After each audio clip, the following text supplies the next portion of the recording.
Welkom terug bij een nieuwe aflevering van Tujuan Taki.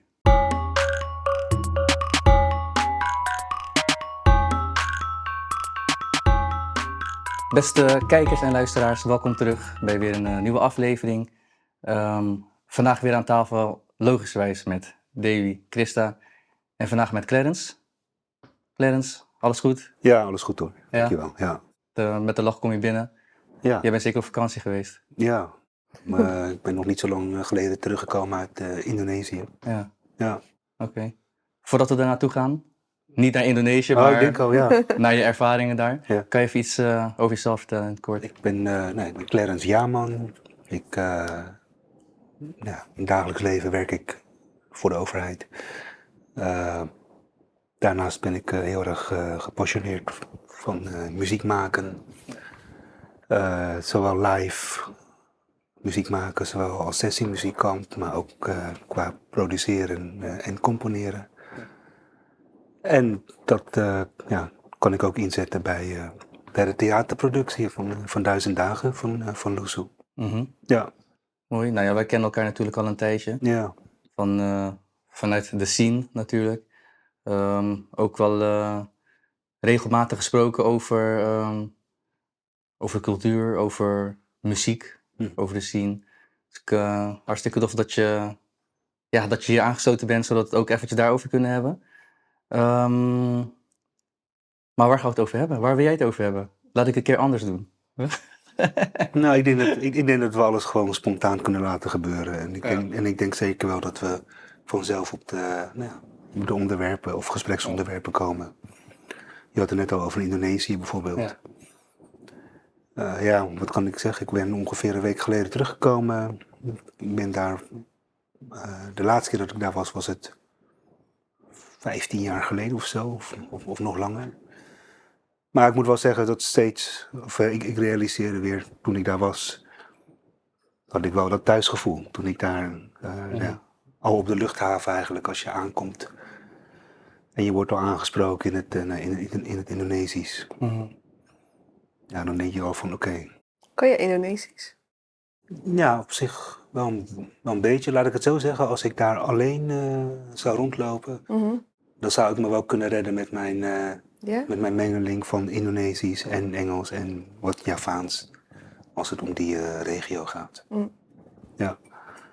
Maar ja, wat ik al zei, het voelt daar gewoon heel erg vertrouwd. En niet qua leven daar, want ik ben gewoon hier geboren in Nederland en hier opgegroeid, maar je voelt wel een bepaalde verbondenheid.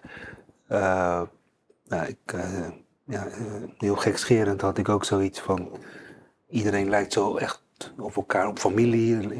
Iedereen lijkt op neven en nichten, ooms en tantes. En wat ik wel eens eerder aangaf, wat je ook echt voelt is als je bijvoorbeeld zo'n politieagent ziet die het verkeer regelt, dan denk je ook, hij doet alsof hij agent is. Want het voelt zo dichtbij, weet je, qua familie. Ja. Maar ook echt bij heel veel dingen had ik dat. Als ik dan ook iemand, ik noem maar wat, bij een geldwisselkantoor of zo, dan dacht ik ook van, hij speelt bankier of zo. Ja. Gewoon zo error van, echt van... Ja, maar dat geeft misschien ook wel aan hoe verbonden je voelt met de mensen. Ja, in Nederland zijn Javanen ook niet zo zichtbaar. Of Indonesiërs zijn niet ook zo zichtbaar in het straatbeeld. En dan zie je het in één keer overal. Ja, klopt, ja. Dat is ook heel gek eigenlijk. Ja, terwijl als ik daar op straat bijvoorbeeld eten ging kopen, gewoon streetfood saté, en iemand was dan bezig, toen dacht ik van, ja, het klopt dat je dat doet. Ja. Weet je, dus dat is dan ook weer een soort van... Dat je in bepaalde rollen... Ja. Dat je zo geprogrammeerd bent dat je het in bepaalde rollen niet raar vindt. Je zegt het wel goed geprogrammeerd misschien. En misschien niet eens geprogrammeerd in negatieve zin, maar... Nee, gewoon zo geprimed bent. Het is gewoon typisch, ja. Je hebt het nu over je gevoel naar de mensen die daar dan zijn, van wat je dan ziet. Maar hoe kan je iets vertellen over ervaringen waar jij voelt dat zij jou ook behandelen als een van ons? Of kan je dat überhaupt zeggen? Nou ja, alleen al het feit dat je in het Indonesisch aangesproken wordt. Je wordt niet als vreemdeling gezien. Tuurlijk wel, als je begint te praten, natuurlijk hebben ze dan wel door van, oh, je bent wel van ons, maar niet van hier, zeg maar. Ja. Ja. Maar dan niet, ik voel dan geen veroordeling of zo. Het is meer van, nou, wees welkom, we gaan je verder op weg helpen in de taal. Of, het is niet zo dat men Afschrijft dan je daarna afschrijft of zo. van, Nee. dan hoor je er niet meer bij. Nee. Zoals in Nederland. Ja. Dat gevoel had ik dus niet in Ja. Indonesië. Nee. Ik had zelfs het gevoel dat sommige mensen juist ook echt meer wilden leren. Al is het maar... Leren van jou bedoel je? Ja, Als dus Nederlander? ik zal een voorbeeld geven. Ik was bijvoorbeeld in een van de hotels waar ik verbleef. Ik zei wat, maar ik gebruikte per ongeluk, tenminste onbewust gebruikte ik een Javaans woord in plaats van een echt Indonesisch woord. En toen moest het personeel, of tenminste het personeelslid wat daar liep, die moest een beetje lachen. En toen zei ik ook van, maar toen moest ik ook lachen. Toen zei ik van, oh nee, maar dit is Javaans. Jij kent het als dit woord. En toen heb ik gelijk uitgelegd van, dat mijn oorsprong op Java is. Maar dat wij vanuit ons gebied, Jogja, Solo, zeg maar, Ja. de Javaanse taal hebben meegekregen. En dat vond hij wel interessant. En op een gegeven moment kwamen er ook wat collega's voorbij. En die gingen dan met mij ook proberen Javaans te praten. Mm. Maar gewoon om te laten zien van dat ze het kennen. Ja. En op een gegeven moment toen had ik ook een beetje uitgelegd hoe het komt dat ik zo ben zoals ik ben. En wat mij wel opviel, het was niet alleen daar, maar ook in een aantal andere gesprekken. Er zijn toch best wel wat Indonesische mensen die wel iets hebben meegekregen van het stukje Suriname. Ja. Ja, ik weet niet hoe ze dat weten. Ja, misschien via, maar ik weet ook niet of het in Indonesië op scholen wordt onderwezen. Ik weet niet of het op alle scholen wordt onderwezen. Maar toevallig was er met de tweede voorstelling ook een Indonesiër aanwezig. En zij vertelde dat zij dit op school had geleerd in Indonesië. En dat ze nu eindelijk Javaanse Surinamers kan zien. Ik weet niet of iedereen dit op school leert in Indonesië. En ik weet ook niet of het alleen in Java zo is. Dus ik ga ook binnenkort naar Indonesië. En dan zal ik ook buiten Java reizen. En dan ben ik benieuwd of ze daar ook Suriname kennen. Of dat het alleen eigenlijk in Java bekend is. Ja. Ja. Maar goed, dat vond ik dus wel leuk eigenlijk om te zien dat ze daar toch wel iets over hadden meegekregen. Ja. Nou, op het moment van dat we dit opnemen, ga jij natuurlijk binnenkort naar Indonesië, wat je zegt. Je zal vast wel herkennen wat Claire is, zeg maar. Waar ben je zo enthousiast naar nu? Want je gaat daar naartoe. Is er iets waarvan je denkt van, oké, dit wil ik echt weer zien of nog zien? Ik wil er gewoon zijn. En ik wil gewoon daar zijn en gewoon om me heen kijken. Dat is waar ik weet niet, het gevoel van daar zijn. Het is... Toen ik de eerste keer in Indonesië was in 2019. En ik voelde heel veel toen ik voor de eerste keer daar was. Ik kreeg wat inzichten. Echt in de eerste half uur dat ik daar was. Inzichten over zaken waar ik helemaal niet mee bezig was. En die inzichten die kloppen nog steeds, zeg maar. Dus ik maakte een bepaalde... Toen ik in het land aankwam, toen ik in Java aankwam, maakte ik een bepaalde connectie met het land, waardoor ik ook connectie met mezelf kon maken.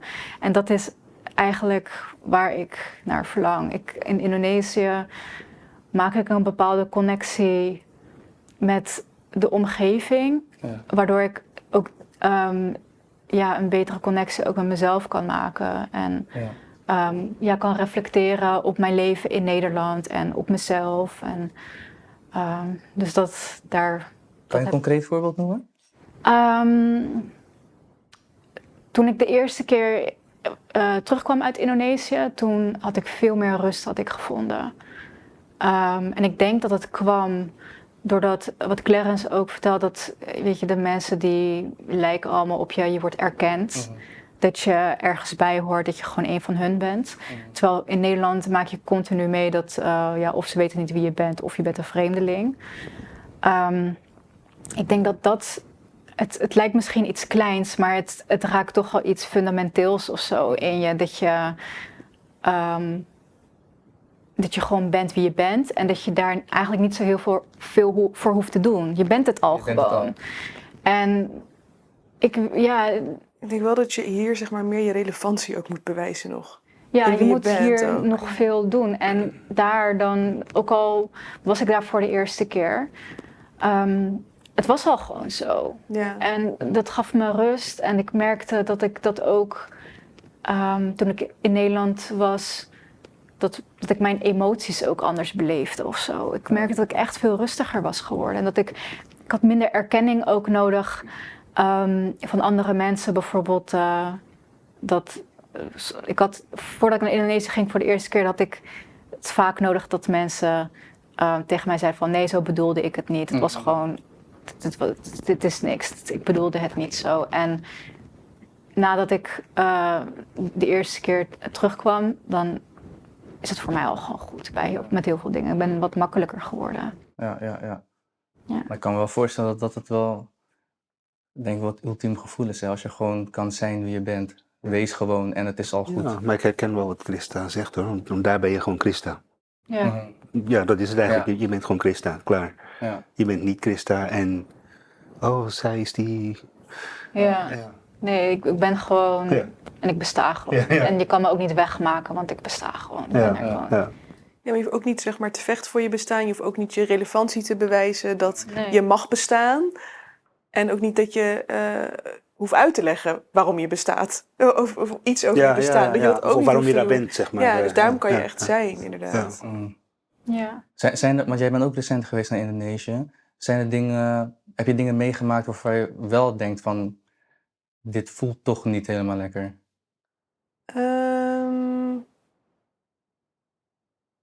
Nee, eigenlijk helemaal niet. Ik herken heel erg wat Christa zegt. Van als je zo...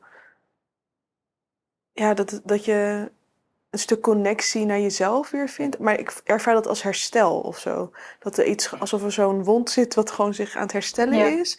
Maar dat is nog niet helemaal hersteld, merk ik. Want ik weet dat ik wel terug moet ook weer. Snap je? Dat niet... ik kan niet nu...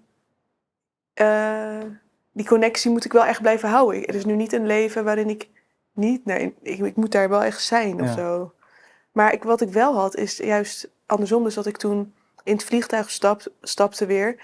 En ik vloog dan met de Nederlandse maatschappij. En dat ik dan in het vliegtuig stapte. En dat ik toen gelijk voelde van, dit klopt niet. Omdat ik gewoon zo weer... waren eigenlijk nog in Indonesië, maar ik stapte het vliegtuig en toen dacht ik, oh nee, dit klopt niet meer. Hier hoor ik niet thuis. Dus het zal altijd een deel van mij zijn wat hier nooit gaat aarden.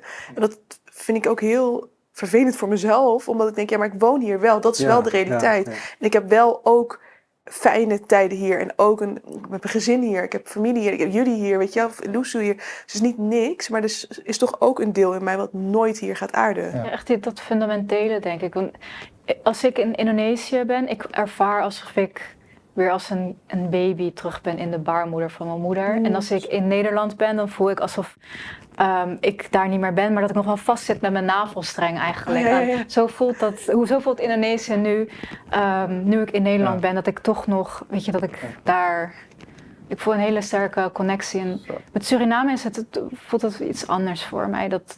Ik voel die connectie omdat mijn familie daar heeft. En dat ze zijn daar geboren en er zijn familieleden daar overleden. En dat is de connectie die ik heb met Suriname. Ja. Nee, want dat is dat bruggetje wat ik inderdaad wilde maken. Want als ik jullie zo hoor vertellen over Indonesië, die connectie met Suriname waar jij het over hebt, ja, dat is bij mij sterk. Maar de laatste tijd is het bij mij nog sterker geworden. Want voor mij is het lang geleden dat ik naar Suriname ben geweest weer. Terwijl het grootste deel van mijn familie daar zit. Weet je, en zowel van vaderskant, moederskant. Zelfs moederskant is zij de enige die er is. Dus zij heeft heel veel familie daar zo. Maar als jullie zo vertellen over Indonesië, dat heb ik dus nog niet mogen ervaren. Nee, En als jullie het zo over hebben van, ja, weet je, want je had het net over een wond. Ja. Maar zou het zo kunnen zijn dat ik die wond nog niet erkend heb of voelt of zo, maar dat als ik daar ben, dat ik dan wel van, oh, wacht even. Dit is dus Ja. echt wel een Ja. stuk wat ik gewoon mis of gewoon niet weet. Hebben jullie daar familie of... Ja, zal best, maar geen connectie in ieder geval. Nee, waarom ik het vraag is omdat ik heb daar dus nog wat familie. Ja. En die heb ik dus ook gezien, zeg maar, toen ik daar laatst was. En wat mijn nichten en neven in dit geval heel erg bleven zeggen tegen mij. Of ze lieten wel steeds doorschemeren van vergeet niet dat je Indonesisch bent. Hè. Ja, op de een of andere manier bleef ze dat wel tegen mij zeggen. Hè? Want ze zeiden ook, en niet zozeer van, het kwam niet dwangmatig over, maar meer van, vergeet niet dat je hier, dat je hier eigenlijk vandaan komt. Als Suriname niet was gebeurd, zeg maar, dan Dan was je daar nog steeds. waren we gewoon ja. hier. En Ja. ja. Ik denk wel, ja, goed, kan je natuurlijk niet weten, maar ik denk wel dat je iets zou voelen wat je nog niet hebt gevoeld als je Ja. in Indonesië. Nou, ja, ik zeg wel vaker van, ja, ik bedoel, wij zijn natuurlijk gevoelsmensen. En ik denk dat ik daar super, super gevoelig voor zou kunnen zijn. Dus ik zou dat heel graag willen ervaren. Dus misschien dat ik binnenkort, ik wil naar die kant kijken. Maar ja, weet je, ik zou het wel echt willen ervaren. Want ik bedoel, dat is ook mijn land. Want als jij zegt van, dat jouw nichten zeggen van vergeet je afkomst niet. Bij mij zou het dan niet direct zijn van Indonesië. Snap je? Terwijl dat eigenlijk wel, daar zitten de roots. Ja, je hebt ook geen relatie opgebouwd met het land. Dus het is, Dat is niet raar je dat ik hebt wel dat een denk. relatie natuurlijk met het land, maar je hebt het nog niet echt opgebouwd. Of de kans ervoor gehad om het te kunnen opbouwen. Dus niet gek eigenlijk. Ik zou het graag willen ervaren. Maar ik heb het ook wel met Suriname hoor. Gewoon dat ik daar ook gewoon wel sterke connectie. En dus misschien is dat wel inderdaad ook gewoon door familiebanden. Maar ik kom daar ook al vanaf dat ik als kind, weet je wel. Dus, Ja, eigenlijk herkenbaar. Ja, van Suriname heb ik precies hetzelfde. Ik heb de connectie heb ik eigenlijk vanwege de familie. Of andere Javanen die daar zijn. Mm. Maar als zij er niet zouden zijn, dan zou ik niet denken van, zo, ik ga eens op vakantie naar Suriname, naar het land daar in Zuid-Amerika. Dan zou ik bij wijze van spreken kiezen voor een Brazilië of een Argentinië een keer. Ja. Maar nee, ik voel niet. nee. Ik voel wel connectie met de familie, maar niet met het land. Suriname. Ja, met alle respect hoor. Maar, Ik misschien toch ook wel met het land hoor. Maar ik weet het niet zo goed of dat een groot verschil is voor mij. Of dat het gewoon een beetje hetzelfde is. Het voelt wel anders dan Suriname. Maar er is ook zeg maar een groot stuk familie en cultuur van Suriname. Wat ook heel erg... Maar, snap je wat ik bedoel? Dat is wel echt iets wat je... Want toen ik in Indonesië was, toen realiseerde ik me ook heel goed dat Suriname een deel van mij is. En die verscheurdheid dat je hebt op elk continent, dat is... Ja, het is toch wel dat wij wel een Caribische identiteit hebben die we voelen. Ja. En ook, Maar die weg die hebben we ook afgelegd natuurlijk. Dus zo raar is dat niet. Ja. We hadden het over muziek ook, Krens, voordat we begonnen. We hebben het altijd over muziek trouwens. Maar inderdaad dat Suriname, inderdaad dat Caribisch, weet je, muziek ook. Kan je wat vertellen over muziek die je in Indonesië... nou ja, ik moet wel zeggen dat sowieso vanuit mezelf al was ik altijd heel erg geïnteresseerd in Indonesische popmuziek. Ja. En maar dan bedoel ik ook echt de mainstream popmuziek in Indonesië. Dus, het gaat echt van EDM-achtige muziek tot aan R&B, jazz en alles wat ertussenin zit. En wat mij gewoon heel erg opvalt steeds is dat als ik daar in Indonesië, bij mijn familie bijvoorbeeld, iets noem over de Indonesische artiesten die in Suriname zeg maar worden voorgespiegeld door de media, dan denk ik wel eens van, volgens mij is er best wel een beperkt beeld van de Indonesische muziek scene. Ja. Want in Suriname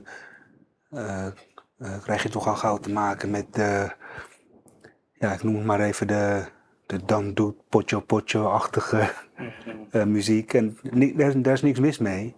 Alleen soms denk ik wel eens van ja, je krijgt in ieder geval Surinaamse Javanen, zowel in Suriname als in Nederland, krijgen denk ik best wel een beperkt beeld van Indonesische muziek voorgeschoteld. En dat vind ik persoonlijk dat wel jammer, want bij wijze van spreken is Indonesië is zo groot en wat in Suriname wordt voorgespiegeld is zeg maar zo'n klein stukje wat alleen in een bepaalde streek misschien echt wordt beluisterd. Maar het wordt in Suriname dan wel zo gepresenteerd als ja, dit is populair in Indonesië en deze artiest is populair. Nou, ik noemde een aantal namen bij de mensen daar in Indonesië en ik werd nog net niet uitgelachen. Ja. Ja. Er is dus echt veel meer dan... Veel wat we meer, eigenlijk- ja. Het is bij wijze van spreken... ja, ik kan even geen ander voorbeeld noemen, maar bij wijze van spreken heb je hier in Nederland heb je bijvoorbeeld piratenzenders, zeg maar, met piratenmuziek. Beetje, ja, het is best wel een niche, weet je. Dan heb je het over ja, noem het even de Hollandse amazing. En dan wordt dat, zeg maar, wordt dan naar een ander continent gebracht. Ja. En dan wordt er gezegd van, dit is de populairste muziek van Nederland. Terwijl dan niet wordt gezegd van, we hebben die DJ's en die DJ's en we hebben die bands. Dit en dat. Er wordt alleen maar gezegd van, er wordt alleen gedaan alsof die piratenmuziek dan, zeg Maar maar. ik heb wel het idee dat het aan het veranderen is. Zeg maar, ik denk dat de toegang tot ander soort muziek, dat lastiger was vroeger. Maar dat nu, in ieder geval in Nederland, ook binnen de cast, merk ik wel echt dat mensen, die luisteren bijvoorbeeld niet naar Didi Kampot alleen. Nee. Ook wel, maar Ja. Ja. ik merk ook wel dat Ja, we hebben andere... we hebben wel eens met elkaar gezeten en andere muziek geluisterd. Ja, en dat merkte ik toch wel van, iedereen luistert wel echt andere Indonesische muziek. Ja. Wat mijn ouders bijvoorbeeld niet luisterden. Of het niet ja. even gehoord op een precies. dansavond. Ja. Want je hebt dan inderdaad nu over de scene waar wij dan in zaten. Dus dat je daar dan de groep mensen hebt die dus zich focussen op die dansavonden muziek. Maar ik bedoel, als jij praat over de leden van de cast. Ja. Ja, zij bevinden zich niet daar. In die scene, In nee, die dat- scene, ja. Laat ik, ja. Ja, maar ook dat de toegang nu is dat we gewoon Spotify hebben. Weet je wel? De generatie Ja. van mijn ouders hadden dat niet. Ik hoop ook dat het echt meer benut gaat worden. Want kijk, qua Indonesische muziek, als je het aan de gemiddelde, denk ik hoor, als je het aan de gemiddelde Surinaamse Javaan zou vragen of hij Indonesische artiesten kent, dan zal je al gauw horen die Kampot. Maar als ik iets zou noemen als een band als Dewa bijvoorbeeld, of een band als Malik and the Essentials, of een zangeres als Raisa, Ja. of een diva als Reza. Ja. Die kennen ze dan niet, Ja. maar ze beseffen niet dat bij wijze van spreken zo'n Reza is wel het level Celine Dion, bij wijze van spreken, voor heel Azië soms ook. Ja, terwijl zo'n Didi Kampot, met alle respect, hij maakt echt wel goede muziek. Maar het Ja, is wel zo... volksmuziek meer. Of ja, Ja. zeg ja. Ja. Nou, het mooie van Dat hem is is dat hij heeft wel iets betekend. Ik denk dat Ja, hij wel zeker iets wel. heeft gedaan en bewogen. Ik ben wel benieuwd, Dave, want jij als theatermaker, kan jij iets vertellen over theater in Indonesië? Heb je daar ervaringen mee of in? Nee, eigenlijk niet. Ik ben daar wel nu meer over aan het verdiepen. Dus meer over aan het lezen en kijken. Wel in dans, zeg maar. Dus dat ik daar wel... Javaanse klassieke dans. Ik ben geschoold in echt hofdansen, weet je wel. Dus echt heel... het is gewoon heel traditionele dans, zeg maar. Ja. En wat ik daaruit nog steeds heel erg haal, is dat je dat iedereen ondergeschikt is aan de dans. Mhm. Dus je bent gewoon een danser, het is geen ego-ding, weet je wel. Soms neemt iemand wel even een solo of een momentje, maar iedereen is ondergeschikt aan de dans en het verhaal wat die dans vertelt. Ja. En dat vind ik wel echt heel erg mooi, dat het materiaal en het verhaal wat je vertelt, dat belangrijker is dan de uitvoerders. Ja. En dat probeer ik eigenlijk ook wel door te voeren in wat wij doen. Dat wij allemaal ondergeschikt zijn aan het verhaal wat we vertellen. Dus daarom denk ik ook dat we heel makkelijk gewoon zeggen... oh, nu moet spotlight op Gianluca. En iedereen is gewoon hem aan het hypen. Ja, Want hij moet dat natuurlijk even pakken. En dan even Clarence. En dan even... Ja, dat is zo makkelijk voor ons om te switchen. Omdat we allemaal weten waar we naar bouwen. En wat bij ander gesprek ook al gehad... dat we bouwen naar die eindscène. Dus Ja. iedereen bouwt daarnaar. En snapt ook dat daar dan een solo moet komen van alleen Rudolf. En dat we dan allemaal on stage zijn. En dat is wel zeg maar een manier van op een podium staan... die in Nederland... Dat heb ik niet, dat ervaar ik hier niet. Ja. Dat is misschien wel een groot verschil. Dat hier toch wel... ik wil een monoloog, ik wil een solo, ik wil meer tekst, ik wil shinen, ik wil een recensie in de theaterkrant. Geef me 5 sterren, geef me gouden kalf, geef me... Dat meer, ook meer gewaardeerd wordt als je zo bent. ja. Ja. Nou, als ik dat door mag trekken en we horen ook gewoon niet alleen van de cast, maar ook vanuit de cast gewoon de complimenten voor bijvoorbeeld een Christa, maar ook voor mij Toetie. Ja, nu moet ik alle namen noemen natuurlijk. Meid, Ja, mensen Dina, niet on stage, Nadja, ja. ja, weet je, dus ik bedoel, het is ook gewoon een collectief. Ja. En wat je dan ook zegt, weet je, niks is groter dan het collectief, want we zijn samen en we willen gewoon iets bereiken. Ja, en ja, weet je, we doen het ook gewoon allemaal, weet je. Ja. En inderdaad, gun elkaar ook die ruimte, want we hadden toen een samen zijn of zoiets. En toen, ik kan herinneren, Davy, dat wij toen liepen naar, ja, ik ga geen namen noemen, maar waar we gingen eten toen.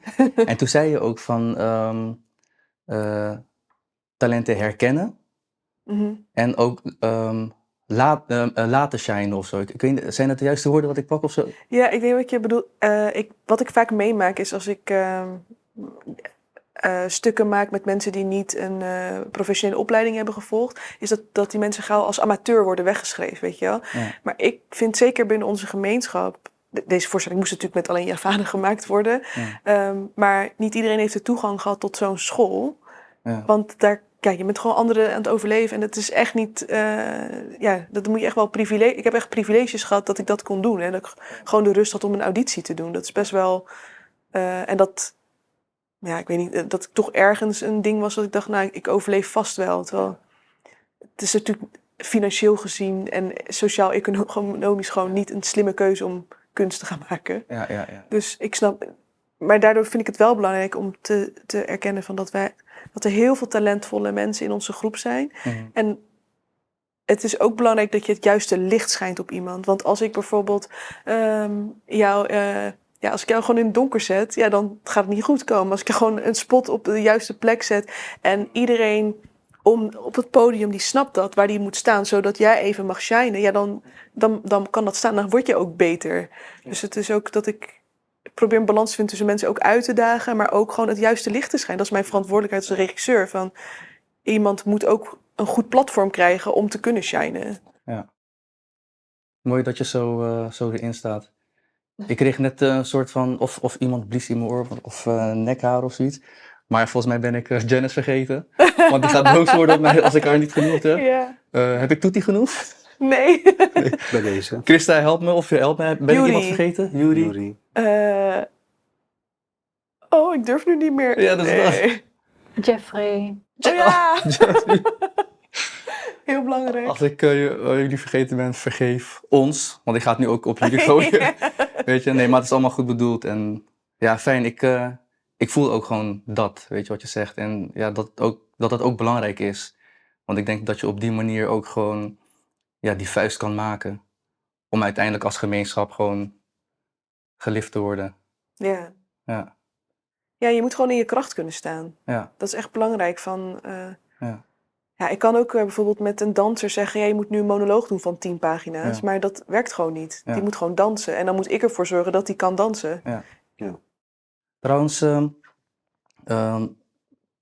naast de voorstelling, buiten de voorstelling om, heb jij natuurlijk ook een rol gecreëerd voor Christa. Waarom vind je dat zo belangrijk trouwens, dat er ook een nagesprek is? Omdat we, dat heb je denk ik wel gemerkt, van, maar de voorstellingen die wij maken, voor mij is het echt belangrijk dat dat impact maakt en dat het aansluit ook bij degene voor wie we het maken. Ja.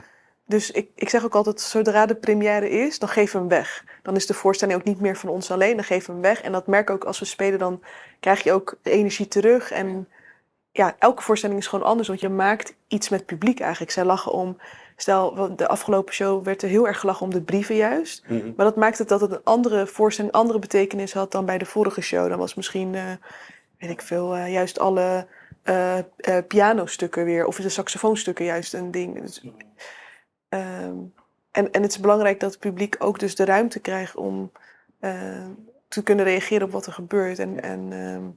Ik wist dat moet goed begeleid worden, omdat ook ikzelf ook, en ik denk dat veel mensen uit onze gemeenschap gewoon nog niet zo goed weten soms wat onze positie is, wat er nou gebeurt. Wat gebeurt er nou eigenlijk met ons? We hebben gewoon niet genoeg woorden, analyses over wie we zijn. We zijn echt net elkaar weer opnieuw aan het vinden.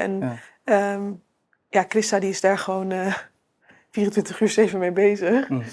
Dus ik denk dat dat heel fijn was, dat zij ook die verdieping kan geven. Dus dat er naast een reactie, dat we hem ook verder kunnen van, hé, maar waar komt het dan vandaan? Of hoe kunnen we dit dan connecten met wat verder is dan de voorstelling? Ja, heel veel individuele ervaringen, dat zijn eigenlijk geen individuele ervaringen. Mhm. Het zijn collectieve ervaringen, maar daar kom je eigenlijk alleen achter als we met elkaar praten en als we naar elkaar luisteren. Ja. Dus ik denk dat dat ook belangrijk is.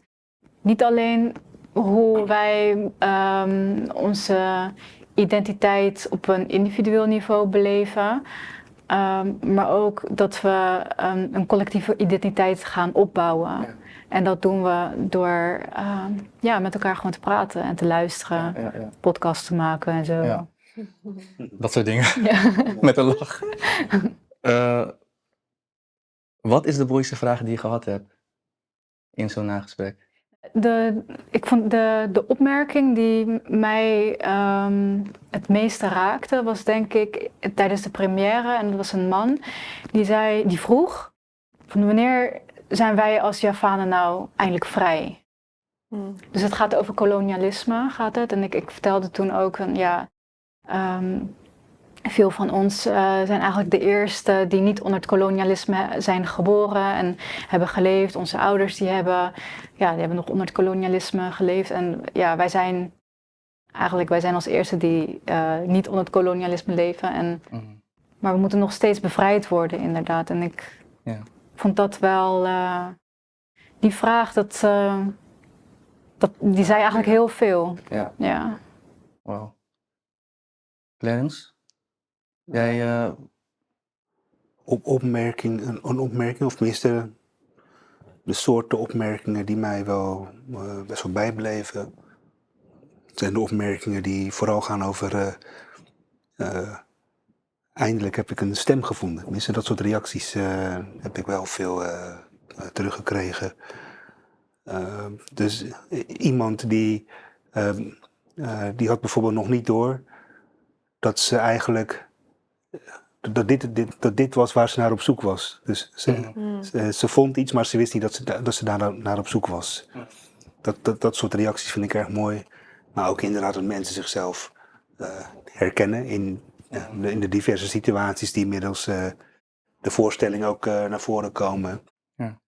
En wat nog meer, toch inderdaad die herkenning, dat collectief eigenlijk wat we zijn. Kijk, natuurlijk, je hoeft niet met iedereen beste vrienden te worden als maar dat besef er komt dat we eigenlijk hetzelfde zijn of hetzelfde meemaken in ieder geval. Ja. We hebben het alleen niet echt door misschien. Nee, en ik zie het zo dat we zeg maar, je had het net over nederigheid, of tenminste dat wij zeg maar dienend zijn aan een gedachte achter.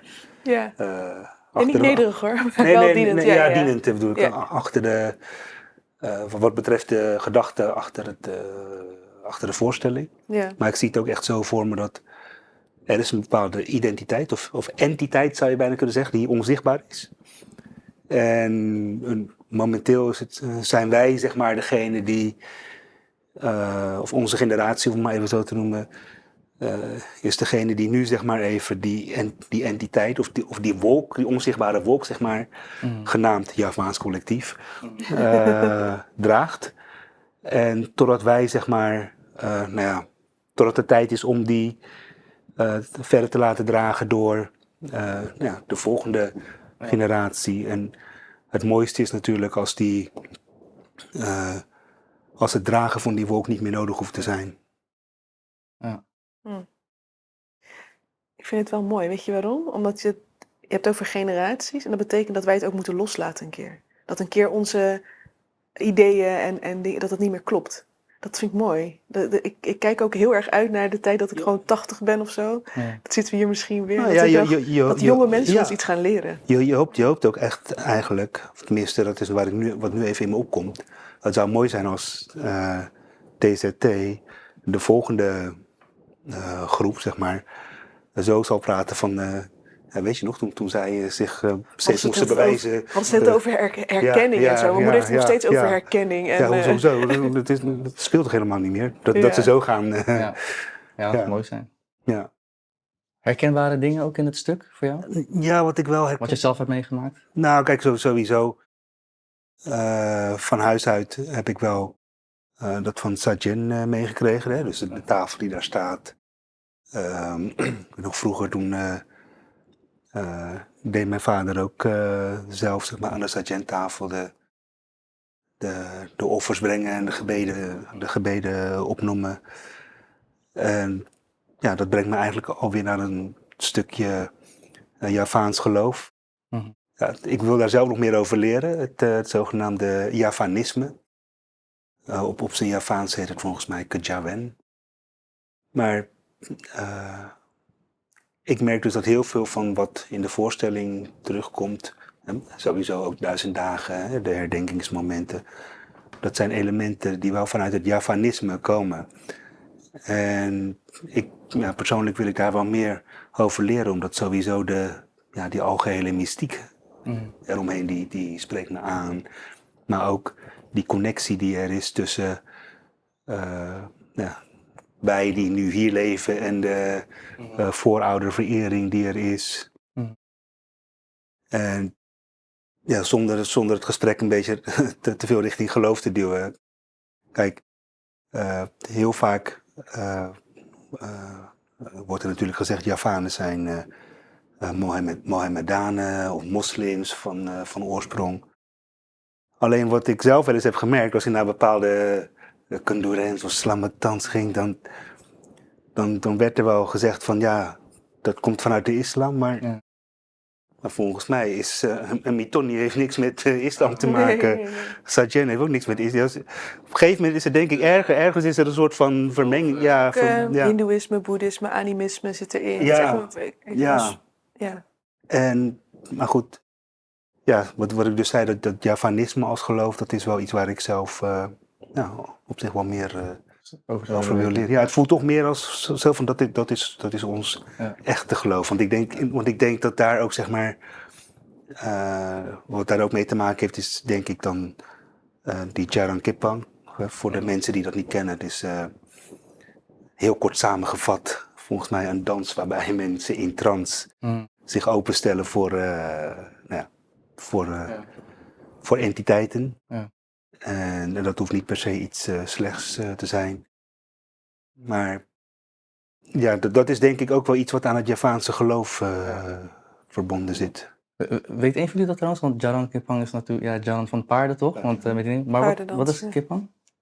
Betekent dat dans dan als je zegt dat weet ik niet. Ik zeg paardendans. Maar is dat zo? Ja, ik weet het Kepang. Ja, mochten mensen thuis... ja, mooi, hè? Zitten we hier met z'n... Nee, we weten niet Kepang. Ja. Nee, maar we zijn er om te leren, toch? Dus dat wij nog veel te leren hebben. Ja. En nu zullen er ook mensen gaan lachen, maar dat weet je gewoon. Ja, als het maar niet uitlachen is. Ja. Dat mag wel. Ja, dat mag wel. Je hebt het nu over de mooie dingen, Clarence, maar zijn er ook pijnlijke momenten? Nou, ik herken wel zaken als... Je bedoelt uit de voorstelling? Uit de voorstelling. Nou ja, kijk, hoe is het op de werkvloer bijvoorbeeld? Ja, heb je wel eens iets meegemaakt? Nou, ik merk wel dat van huis uit krijg je andere dingen mee qua hoe je je zou moeten opstellen op de werkvloer dan dan hoe het daadwerkelijk gaat. Op mijn werkvloer in ieder geval. Mhm. Een voorbeeld van huis uit krijg je mee dat je respect moet hebben voor je manager. Je moet niet al te veel in discussie gaan met collega's. Nou, wat krijg je te horen op werk? Joh, kom, laten we lekker discussiëren. En je mag gewoon oneens zijn met je manager. Je mag er zelfs gewoon tegenin gaan. Ja. En dan merk je wel dat je van binnen een soort clash wil ik het net niet noemen, maar daar merk je wel van, er is waarschijnlijk via generaties is het wel zo doorgegeven van je moet luisteren, je moet respect tonen voor de leidinggevende. Ja. En ik weet niet of je dit gelijk ook kunt scharen onder inter- of transgenerationeel, zeg maar, wat dan zo doorkomt. Maar ik denk wel dat wel een stukje invloed is, wat vanuit 3, 4 generaties geleden is meegekomen. Want Was een manier van overleven ook misschien? ja, want ik kan me voorstellen dat onze overgrootouders, tenminste degene die dan naar Suriname werden gebracht, die hebben toen zeg maar moeten werken en niet tegenspreken, bij wijze van spreken. Je moet gewoon dit doen. En dat was hun overlevingsmechanisme. Dus wanneer zij kinderen kregen, onze opa's en oma's, hebben ze dat stukje natuurlijk ook meegegeven van als je goed wil kunnen leven of je wil goed je geld blijven verdienen, moet je op je werk zo doen. En dat uitzicht uiteindelijk ook weer in. Ik denk, wat er ook bij hoort is dat je niet te veel moet opvallen. Ja. Dat is ook waarom we onzichtbaar zijn. Ook nu nog steeds. Dat je niet te veel eruit moet steken. Daarom is het ook... dat hoor je toch ook vaak in de voorstelling als reactie van... Heb ik vaak gehoord van... wij konden niet zo grof zijn als jij... Ik scheld nogal veel in de voorstelling. Dat kan eigenlijk niet. Dat is heel gek dat je een Javaanse vrouw ziet schreeuwen gewoon. Of een man ook. Timpe doet dat ook. Dat is raar. Mijn vader vindt het doodeng soms. Toen ik begon met theater, vindt hij doodeng dat ik dat deed. Van, zou je dat wel doen? Wat vinden witte mensen daarvan? Dat was de eerste reactie, hè? Ook zelfs nu met deze voorstelling. Hadden we een tekstlezing gehad. En toen kwam hij naar me toe, naar de voorstelling. Zei hij, ja, maar wat vindt Nadja hier dan van? Vindt ze dit wel oké? En ik werd gewoon zo naar van dat hij dat hij daarmee bezig was tijdens de tekstlezing. En waarom bedoelde hij ook specifiek Nadja? Even voor de kijkers en Nadja luisteraars. is een witte vrouw. En zij is mijn medemaker, dus ze is mijn partner in het maken van deze voorstelling ook. Andere voorstellingen ook. Ja. Maar ik had niet met Nadja gewerkt natuurlijk als ik Als dit niet had kunnen maken. Zeg maar. Ja. De dingen die jullie noemen, ik kan me heel goed voorstellen. En ik hoop dat Christa daar een beetje inzicht in kan geven. Want we hebben nu over de werkvloer. Maar ik kan me goed voorstellen dat want je noemde het ook al, weet je. Dat toen we werden meegenomen, of weggebracht, zei je nog netjes. Dat je op die boten ook gewoon liever onzichtbaar kon blijven. Niet tegen je meerdere ingaan. Ik weet niet, kan je daar iets over vertellen? Ja, daar heb ik wel wat over te vertellen. We hebben altijd, Javanen hebben altijd moeten gehoorzamen. En niet alleen toen we aankwamen in Suriname, maar ook in Indonesië zelf. Dus voordat de Javanen naar Suriname werden verplaatst, was er een cultuurstelsel in Java. En dat betekent dat eigenlijk iedereen die land bezit, die moest 1/5 van hun land afstaan voor gouvernementsproducten. Dus voor koffie of producten voor de koloniale macht. En dat is 1/5. Dus dat is best wel veel wat je eigenlijk misloopt, waar je normaal hele gezinnen mee moet voeden. En als je dat niet deed of niet kon doen, dan moest je dwangarbeid doen. Dus je moest verplicht gaan werken. En in deze tijd is Nederland daar heel erg rijk van geworden. En dat heeft voor 50% van het inkomen van het staatskas gezorgd. Het cultuurstelsel. de compensaties voor de slavenmeesters na de afschaffing van de slavernij in de Caribische eilanden en Suriname, die zijn ook betaald vanuit het cultuurstelsel. En dat heeft heel veel hongersnood opgeleverd in Java. En dus vanuit dit systeem moet je eigenlijk terug gaan rekenen. Als ieder persoon in Java hieraan onderworpen werd, betekent het dat onze voorouders die aankwamen in Suriname de kinderen en de kleinkinderen zijn van de mensen die werden onderworpen aan het cultuurstelsel. Dus de cultuurstelsel is eigenlijk ook onze geschiedenis. En daar zie je dus dat wij hebben altijd moeten gehoorzamen. Dat het niet begon alleen in Suriname, maar dat we in Indonesië werden we ook onderdrukt. Dus we hebben over honderden jaren onderdrukking. Ja, en dat begon niet in Suriname. Ja. En dat zie je nu ook terug, dat, wat wij van onze ouders meekrijgen. En hoe we ons moeten gedragen. Ja. Ik denk dat dit dus ook is, ik heb even een lightbulb moment, waarom het zo hedend is om naar Indonesië te gaan. Omdat je mensen ziet die vrij zijn. En dat komt dat Indonesië vrijgevochten is. En dat is echt wel...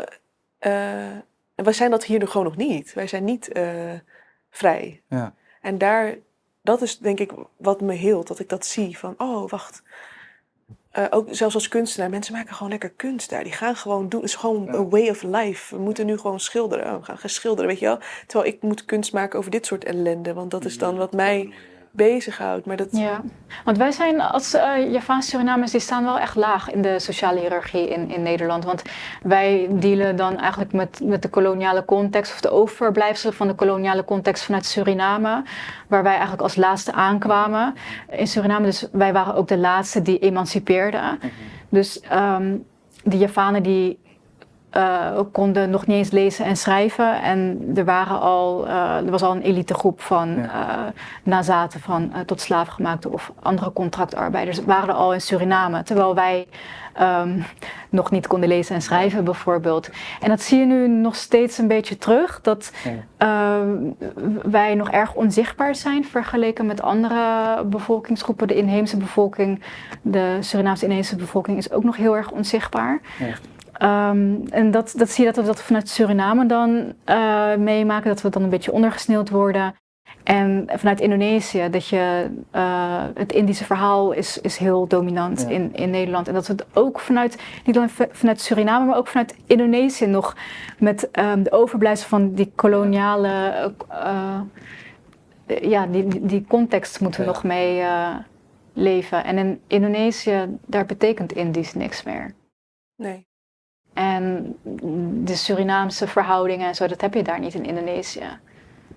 Dus dat is ook, daar bestaan we opeens. Ja, dus daar kan ook ontwikkeling plaatsvinden, ook op cultuur. Daarom zijn ze ook niet, we hebben het al eerder over gehad, maar dat wij cultuur meer conserveren, omdat we bang zijn het kwijt te raken. En zij zijn gewoon, ze hebben gewoon de cultuur. Het kan transformeren. Dus het kan inderdaad transformeren. Het mag gewoon veranderen. Ja, want we blijven wie we zijn. We verliezen daar niks mee, in principe. Nee. Want we wonen gewoon nog hier. Nee, ja, precies. Ja. Sorry, het was even zo'n moment dat ik, wacht, volgens mij is dit een lightbulb. Ja, nee, maar het verklaart het wel, want we lopen dus ook gewoon letterlijk achter. Gewoon ook in tijd. En daarom ook in het hele proces. Het is toch wel pijnlijk. Dus we zijn ook nog aan het leren. Wat zou de stap moeten zijn die het meest impact maakt? Ik weet niet, ik zit me dat af te vragen. Ik weet niet of iemand daarop kan antwoorden. In de ontwikkeling van ons geluid, om het zo maar te noemen. Is het dan wel gewoon van, we moeten wel gewoon in discussie gaan met ons leidinggevende als we het ergens niet mee eens zijn? Of ik denk dat het belangrijker is om de geven? Connectie met elkaar te gaan zoeken. Dat het gaat om ons herstel, snap je? Ik denk niet iedereen heeft misschien de middelen om naar Indonesië te reizen. Maar ik denk dat dit al, zeg maar, een herstelding is. Ja. En wat wij maken met, ik weet dat niet alleen binnen Loesoe, je ziet ook nu binnen onze gemeenschap worden zoveel mooie projecten gedaan, zoveel mooie, op verschillende vlakken, in musea, Nationaal Archief, noem maar op. Er zijn zoveel activiteiten. En dat is goed. Ik denk dat het goed is. Ik denk dat ik ben blij dat dat gebeurt. Het gebeurt op allerlei vlakken. Dat is het begin, denk ik. Ja. Ik vind het persoonlijk, denk ik dat. Ja, lijkt me wel. Zou jij iets met je muziek kunnen of willen toevoegen, Clarence? Doet hij al. Doet hij al. Wat staat er nog op de planning? Of is het geheim? Nee, bedoel je qua Javaans? Ja, het liften of zeg maar muziek in zijn algemeen. Want we hebben natuurlijk ook gehad over dat muziek hier vanuit de Javaanse Surinamers anders Nou, ik wordt ervaren. zou het zelf wel heel prettig vinden, maar dat is gewoon mijn persoonlijke mening als muzikant en als Javaan. Dat er wel meer ruimte komt voor andere stijlen muziek, ook in het Javaanse, zeg maar. Ja. Want er wordt heel erg, in mijn optiek, heel erg geleund op wat men nu in Suriname voorgeschoteld krijgt aan Indonesische muziek. Die wat mij betreft alleen maar 1% van de hele muziekbusiness in Indonesië is. En stiekem hoop ik wel dat er dus ruimte komt voor andere stijlen dan de geëikte pop-java die we kennen. Dus er mag meer uitwisseling komen tussen Indonesië en Suriname eigenlijk. Ja, nou, die uitwisseling, ik weet dat die er wel is geweest qua muziek en muzikanten. Maar welke muzikanten halen ze dan? Ja, de muzikanten waarvan ik denk, het zijn hele goede muzikanten, maar niet de muzikanten die zeg maar per se iets vernieuwends qua pop-java zouden kunnen brengen. Kijk, we moeten ook niet vergeten, ik ken ze ook wel, er zijn genoeg Javaanse muzikanten, gelukkig, die ook gewoon buiten de scene die wij zeg maar benoemen, lekker bezig zijn. Wat ik wel heel grappig vind, ik heb zelf ook gewoon leuke opdrachten gedaan, met leuke artiesten buiten de Javaanse scene gewerkt, met Nederlandse artiesten gewerkt. En het viel mij gewoon op dat als je dat dan noemt bij bepaalde mensen in de Javaanse muziekscene, dan doet het ze niks, bij wijze van spreken. Maar, of ze horen het aan, maar dan voel je echt van, ja, maar je was niet, maar je speelt niet bij die ene dansavond, dus dan ken ik je niet. Of dus dan zal je wel niet heel goed zijn. Ja. Misschien een laatste ding waar we het over kunnen hebben. Als we praten over vooroordelen. Waar zouden we van af moeten? Over een vooroordeel wat over ons is. Waar ben je echt zo zat van, zeg maar? Ik kan genoeg voorbeelden opnoemen hoor, echt wel. Qua vooroordelen, ja. Dat we bescheiden zouden zijn. Dat we nederig zijn, et cetera. Ja. Maar ook, of je het echt vooroordelen kan noemen, weet ik niet. Maar er wordt natuurlijk ook altijd, deze. Als het gaat over eten of zo, weet je. Of je hebt het een keer over een moeder of zo. Dan is het altijd van, jullie gingen zeker altijd lekker eten thuis dan zeker, weet je. Of als je het hebt over sowieso vrouwen uit onze gemeenschap. Ja. Want als je met haar gaat, dan ga je elke dag lekker eten. Ja.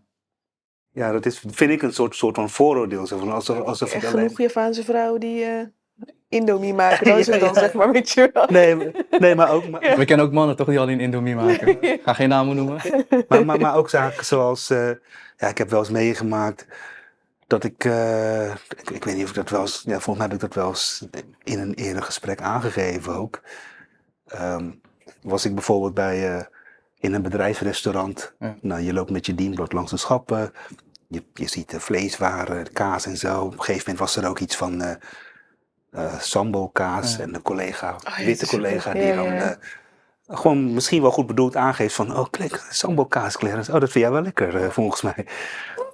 Dus ik dacht van, oké, is goed, maar ik hoefde het niet. Maar op een gegeven moment toen kwamen we dus langs de verschillende soorten yoghurt. En er was ook een pakje met boerenyoghurt. Dus ik zei tegen hem, dat zou jij wel lekker vinden dan. En maar die snapte het niet. Hij snapte het niet. Ja. Ik dacht, dat maakt niet uit. Ja. Maar je vertelde een keer iets ook van, en ik vond het zo erg eigenlijk. Je vertelde een keer iets dat je in de sportschool was.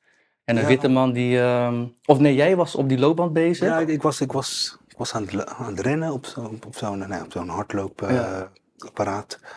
En er was een man, kwam naast mij. Was een man die was al ergens richting 80 volgens mij. Maar gewoon iemand die nog heel fit was en zo. En dat vond ik op zich tof om te zien. Maar was aan het rennen en op een gegeven moment zei die man tegen mij van... Hey, jij bent Indonesisch zeker? Ik zei, ja, daar liggen mijn roots wel. Ja. Toen zei hij van ja, want die manier van hoe jij rent, die herken ik echt van toen ik uitgezonden was naar Indonesië. Die Pemuda's, zeg maar, die strijders, die hadden precies dezelfde loop als jij. Toen dacht ik, oh, dus zo kijk je naar mij eigenlijk. Ja. Hij heeft niet door, zeg maar, hoe diep hij je raakt. En Ja. dat is zo Ja. pijnlijk eigenlijk, hè? Kan je eigenlijk best wel boos om worden. Ja, Ik weet zeker dat het jou ook raakt, maar waarom snappen mensen dat dan niet dat het zo pijnlijk kan zijn? Ja, ik denk dat ze het sowieso ten eerste plaats niet erg vonden dat Nederland ging vechten naar de onafhankelijkheid van Indonesië. Dus het is ook een verschil in moraal van goed en fout. Maar was het fout om daar die invasie te plegen naar de onafhankelijkheid. En het is, ik denk dat het daar veel mee te maken heeft. Dat het niet alleen per se, dat het niet om interesse gaat, maar ook dat ze niet zo goed begrijpen dat iets echt gewoon niet kan. Dat is best wel eng eigenlijk, toch? Ja. Gewoon het niet kunnen snappen. Maar zou het ook kunnen zijn het niet willen snappen? Want Ze ergens nu denk hoeven het niet te snappen, toch? Waarom moeten ze het snappen? Ik bedoel, ze hebben daar geen belang bij. Wij hebben er last van. Ja. wij hebben last van. En dat is niet heel erg belangrijk. Nee. Maar daarom des te pijnlijker dat ze zeggen van ja, weet je, waarom moet je altijd slachtoffer spelen? Ja. Weet je? Want ik bedoel, je moet leren elkaar kennen, weet van elkaar af, want anders weet je niet... Kijk, natuurlijk, je zal nooit voelen wat zeg maar de persoon zeg maar in zo'n kwestie het zou voelen. Ja. Maar weet je, op zijn minst kan je wel gewoon je best doen om het te begrijpen, weet je. En Ja, als mens. als mens, ja. Als mens. Nieuwsgierigheid naar elkaar. Ja. Maar, het is- Leer niet alleen ons eten kennen of zo, maar leer ons ook... maar gewoon- hoe meer privilege je hebt, hoe moeilijker dat is. Ja. Om te zien. Snap ik. Want waarom zou je? Ja, ik hoop... dat zou ik wel willen hoor, ook middels deze videopodcast. Dat ook niet-Javanen ons leren kennen. Weet je, begrijpen wat wij voelen of waar het vandaan komt. En dat is lastig, want soms weten we het zelf niet. Weet je, want wij zijn zoekende, weet je. En ja, zoek met ons mee, zou ik zeggen. Christa, wil je nog iets toevoegen aan deze muzikanten-video-podcast? Nee, ik heb niks toe te voegen Nee. verder. Geen vragen aan Clarence? Nee. Nee. Davy? Nou, ik was wel benieuwd van, heeft het maken van 1000 dagen jou iets gebracht, ook als muzikant gewoon of als mens? En wat zou je nog willen als muzikant? nou, wat 1000 dagen. Jij maakt hier weer een muzikant iets van, hè? Ja, maar gewoon, mag ook als Clarence, hè? Nee, wat 1000 dagen mij als mens heeft gebracht is sowieso wel nog meer bewustzijn van ons collectief, van ons collectief bewustzijn, laat ik het zo zeggen. Nou, ik vond het ook heel erg mooi om te zien dat in het publiek, zeg maar, wat we zien, zowel live, maar ook via de reacties die we op de voorstelling krijgen, is het voor mij ook echt een verademing om te zien dat er zoveel meer Javanen zijn dan de Javanen die ik zelf zeg maar vaak tegenkwam natuurlijk bij de dansavonden en zo. Ja, kijk, en dat laat je ook weer beseffen dat de populatie die je Was voor mij ook. bij een dansavond ziet echt niet representatief is voor de Javaanse gemeenschap. Maar sowieso ook veel meer geleerd, ook nog meer geleerd zeg maar over onze achtergrond en ik blijf leren. Ik had al best wel veel gelezen ook. Maar bijvoorbeeld ook de kennis die Christa bijvoorbeeld ook inbrengt. Zitten daar soms toch wel dingen tussen waarvan ik denk, oh ja, dat wist ik nog niet. Of dat soort dingen. Maar wat ik nog meer zou willen als muzikant in ieder geval. Als het gaat om Javaanse identiteit. Ja. Dan zou ik het wel heel erg fijn vinden als er naast de geëikte bestaande Javaanse muziek die we voorgeschoteld krijgen, dat er meer ruimte komt voor andere stijlen. Ja. En ook een andere identiteit qua muziek naast de huidige popjama. En misschien ga ik daar wel een bijdrage aan. Ja, doe. Er is behoefte Aanleveren. aan, ja. Ik sluit me daar helemaal bij aan. Laat ons best doen, zou ik zeggen. Ja. En er zijn meerdere die er zo over denken. Dat weet Ja, ik wel. gelukkig, we kennen ze. Dus misschien ook gewoon een Ja. collectief vormen. Ja, Ja, ja mooi. Iets om naar uit te kijken, denk ik. zeker. Jij kijkt er ook naar uit. Ja, misschien naar aanleiding van deze podcast dat mensen contact opnemen met jou. Ja. Kan. Ja, wie weet. Ja. Dus Mooi. voel je vrij. Ja. Nou, Clarence, jij nog een laatste ding wat je wilt zeggen? En alsjeblieft niet over muziek, maar... nee. Nee. Nee, ik heb niks toe te voegen. Het is gewoon heel prettig om hier met elkaar Ja. sowieso te zitten. Ja. En onze verhalen, ervaringen, Ja. meningen met elkaar te kunnen uitwisselen. Mooi. Ja. Ja, zeker ook namens de vrouw hier aan tafel. Ja, dank voor je tijd. En Ja, ik heb ook weer wat geleerd. Dus, zo gaan we gewoon lekker verder. Nou, ja. thanks Clarence. Dank je wel ook. We gaan elkaar vast en zeker nog zien. Zeker. David, jij ook bedankt weer. Ja. Christa, jij ook bedankt. Ook jullie bedankt weer voor het erbij zijn, voor het kijken en luisteren. Dus op naar de volgende. We hopen jullie dan weer te zien. Fijne avond. Doei. Shit. Oké, doei. Ja, oké, doei. En ik zeg fijne avond. Ja, misschien luistert ze in de ochtend. Maar oké, doei.